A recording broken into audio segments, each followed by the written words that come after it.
하겠습니다. 지난주에는 5만원짜리 지폐를 가지고 특정자 때부터 계속 종이돈을 계속 꾸겼다가 발로 밟았다가 버렸다가 침도뱉고 그렇게 하면서 강론을 했는데 기억나세요? 네. 그 돈을 아무리 꾸기고 막 더러워져도 그 돈은 여전히 5만원이었어요. 깨끗할 때도 5만원이었는데 꾸겨지고 또 때로는 상처있고 때로는 먼지가 좀 묻어도 여전히 5만원입니다. 그 가치가 변하지 않는다고 말씀을 드렸습니다. 또한 똑같이 우리 사람들도 좀 모자라더라도 좀 덜 배웠더라도 때로는 다리 하나가 없고 눈이 안 보이더라도 혹은 치매가 걸렸거나 혹은 불치병에 걸렸더라도 그 사람의 존엄성은 가치는 변하지 않는다고 말씀을 드렸습니다. 기억나시죠? 네. 지난주에는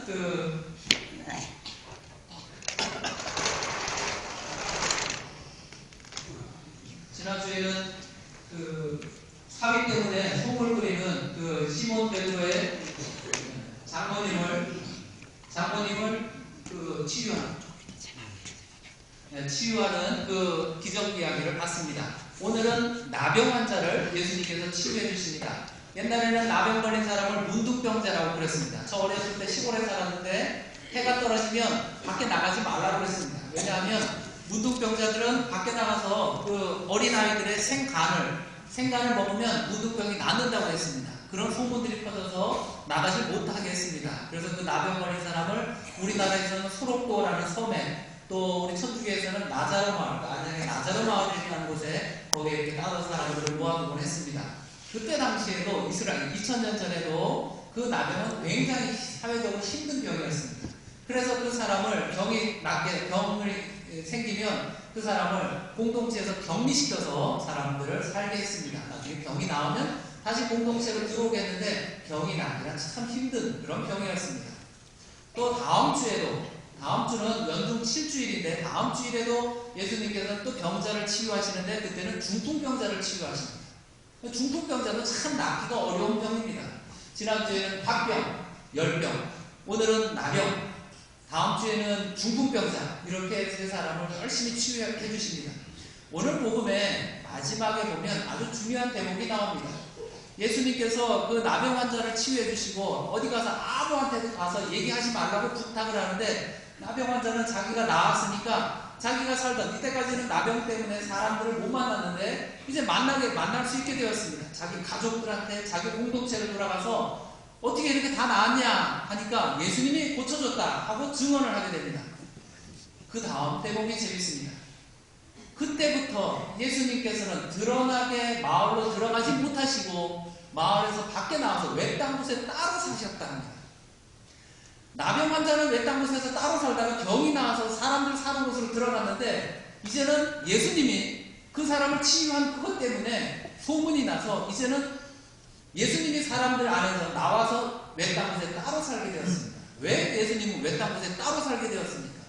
왜 예수님은 나병 환자에게 절대 아무한테도 가서 얘기하지 말라고 부탁을 했을까요? 지난주에도 그랬고 또 다음 주에도 역시 마찬가지입니다. 병이 나은 다음에 마귀 들려서 나은 사람에게 절대 다른 데 가서 아무 얘기도 하지 말라고 부탁합니다. 왜 그랬을까? 이유가 뭘까요? 더 많은 사람이 올까봐?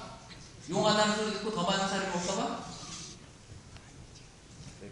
자, 보세요. 자, 성모상 보세요. 성모상. 자, 여러분들은 성모상을 다 보십니다.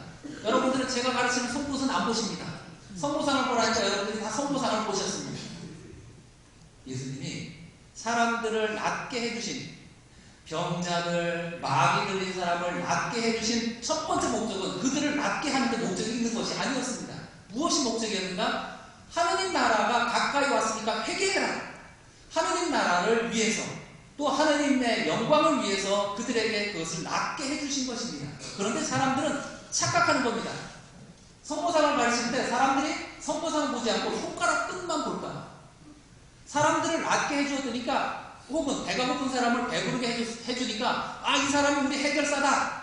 이 사람이 진짜 메시아다. 이 사람은 우리 의사다. 해서 그 예수님한테 그것만 바라보고 볼까 걱정이 돼서 그 다음부터는 밖으로 따로 떨어져 계십니다.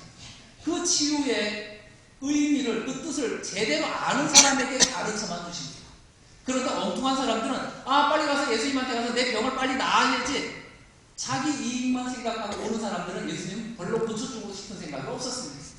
그들은 잘못하면 자기 이익만 생각하고 자기 병만 낫게 하고 자기 배고픈 배만 채워주는 그런 예수님을 바랬기 때문입니다. 그것은 예수님이 절대 원한 바가 아니었습니다.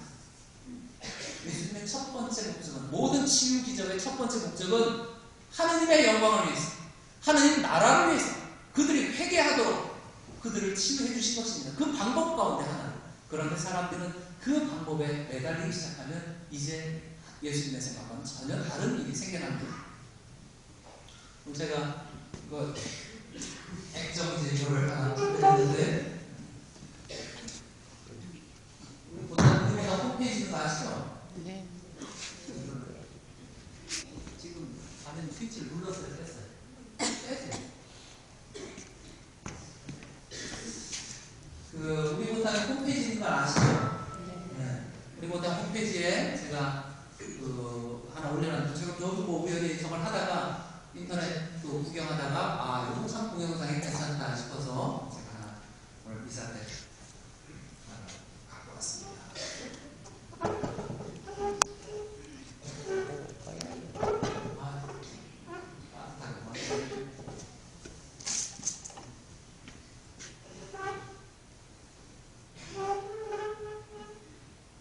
다 보이시죠? 네. 안 보이시는 분들은 나중에 집에 가서 보세요.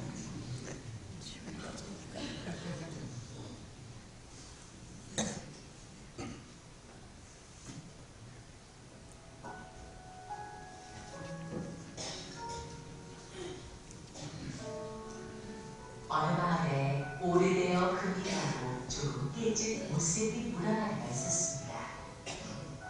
하나의 주인은 이상하게도 물을 들어올 때 온전한 항아리가 아닌 깨진 항아리에 살고 있습니다.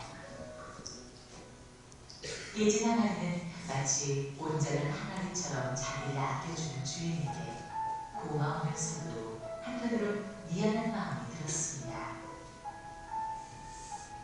어느 날 깨진 물항아리가 주인에게 물었습니다. 주인님, 왜 온전한 항아리도 많은데 물을 들어올 때 저를 사용하시나요? 전 별로 소용가치가 없는 물건인데요. 주인은 그의 물음에 아무 말도 하지 않은 채 그 물항아리를 지고 계속 집으로 가고 있었습니다. 그러다 어느 길을 지나면서 주인이 부드러운 목소리로 말했습니다. 얘야, 우리가 걸어온 길을 보아라. 그제야 물항아리는 그들이 늘 물을 빌어 집으로 걸어오던 길을 보았습니다. 주인님, 어떻게 이 산골길가에 이렇게 예쁜 꽃들이 피었을까요? 길가에는 예쁜 꽃들이 아름다운 잔디를 자라나는 싱싱하게 피어있었습니다. 메마른 산길가에서 너의 깨어진 틈으로 새어나온 물을 먹고 자라는 꽃들이란다. 그리가 내 모습 때문에 많은 생명이 풍성하게 열매를 맺으며 자라고 있지 않니? 그럼 너는 어떻게 먹을 수 있겠니?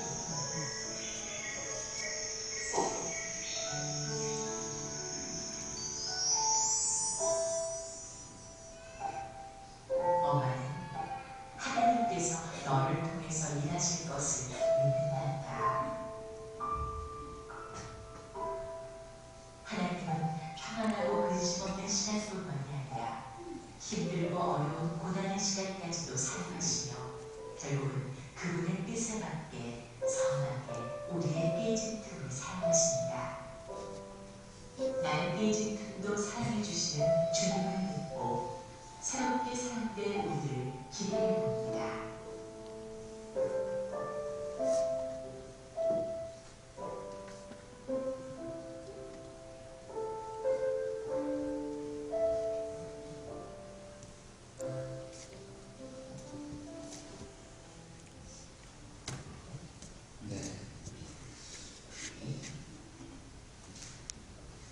내용이 괜찮죠? 이 내용이 그 이야기의 뒤에 보면 그 엄마가 몸이 불편한 아이를 안고 이야기합니다. 하느님께서 너를 통해서 큰 일을 하실 것이다. 엄마 생각은 어땠을까요? 엄마 생각은 하나님께 기도할 때 이 아이가 그 불구를 그 휠체어를 버리고 일어서기를 바랐을 겁니다. 그런데 엄마는 그 깨어진 항아리가 그 나름대로 쓰임새가 있는 것처럼 하느님께서도 이 몸이 불편한 이 아이를 통해서도 분명히 당신의 영광을 드러내실 것이라는 믿음을 가지고 있습니다.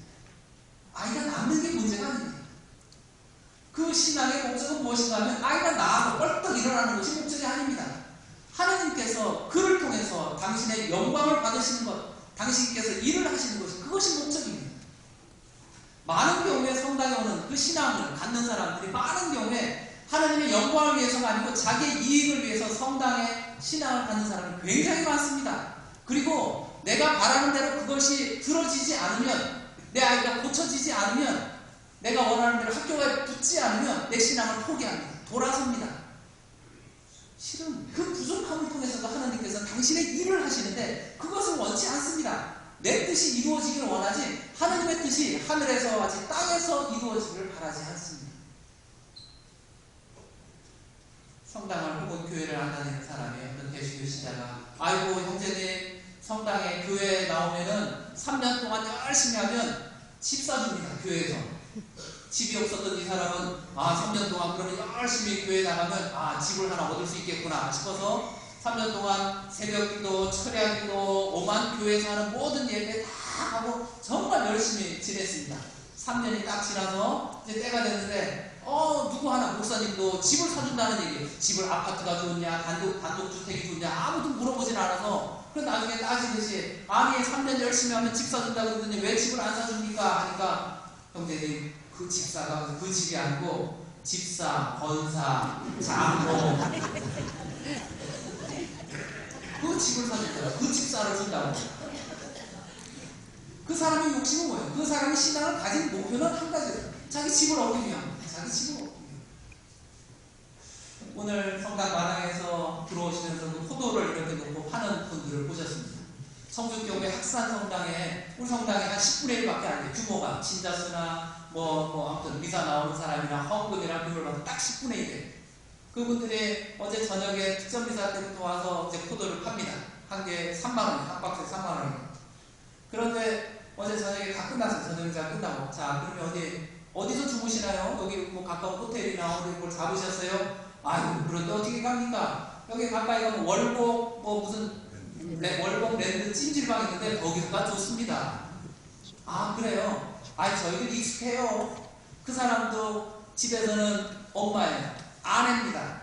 그런데 그 집을 주말에 때려치고 그 아빠한테 애들 다 먹여두고 그냥 그 두 엄마가 올라와서 그렇게 찜질방에서 잡니다. 오늘 아침 새벽 미사 때 5시 반에 만났어요.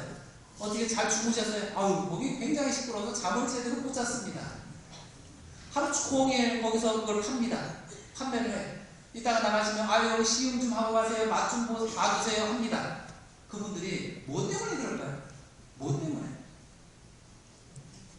자기네 빚 갚기 위해서? 자기네 부자 되려고? 자기 애들 먹거리 한우품 사주려고?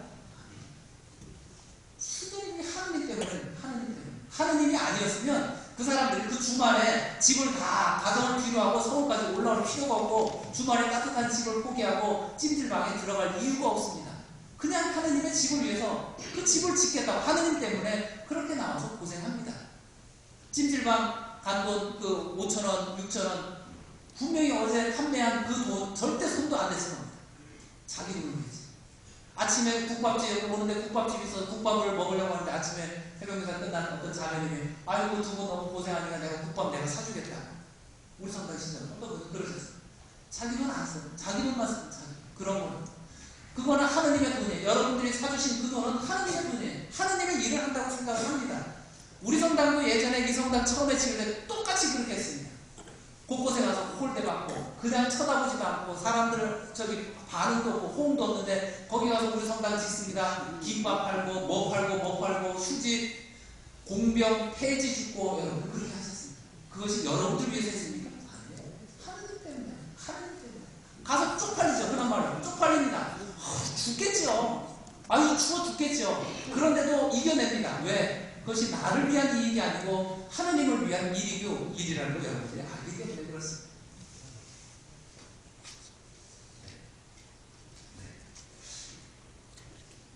네, 잊어버렸어요. 어디서